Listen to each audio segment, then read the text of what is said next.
आपल्या नशिबावर विश्वास ठेवून यंदा शेतकऱ्यांनी कांदा पिकाऐवजी मका पिकावर मोठ्या प्रमाणात भर दिली होती व यासाठी म्हणावा तसा पैसा देखील खर्च केला होता. परंतु हे मका पिकाचे उत्पादन पदरात पडण्यावेळी बेमोसमी पावसाची हजेरी लागल्याने हातात तोंडाशी आलेल्या मका पिकाचे पूर्णतः चिखल झाले आहे. पाण्यात भिजत असलेल्या या मका पिकाला पूर्णतः कोंब फुटलेले दिसून येत आहेत. अमाप खर्च करून हे नुकसान डोळ्यासमोर दिसत असल्याने शेतकरी राजाला विविध संकटांना सामोरे जावे लागत आहे. जगावं की मरावं असा प्रश्न सध्या त्यांच्यासमोर आहे. आपल्यावर असलेल्या कर्जाचा डोंगर यंदा मका पिकाच्या उत्पादनाने कमी होईल अशी अपेक्षा ठेवणाऱ्या शेतकऱ्याच्या स्वप्नाचे पूर्णतः चिखल झाले आहे.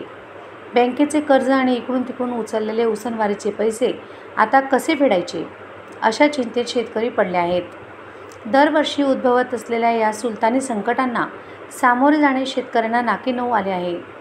त्यामुळेच आज जिल्ह्यात या संकटांबरोबर कर्जबाजारीपणाला कंटाळून शेतकरी आत्महत्येचे प्रमाण वाढले आहे. म्हणून सरकार मायबापाने सुलतानी संकटात सापडलेल्या आणि देशाचा पोशिंदा म्हणून ओळखल्या जाणाऱ्या शेतकऱ्याला नुकसान भरपाईचं काय आदी योजना देखील पुरवायला पाहिजे, जेणेकरून कर्जबाजारीपणा व या संकटांमधून शेतकऱ्याला बाहेर पडता येईल.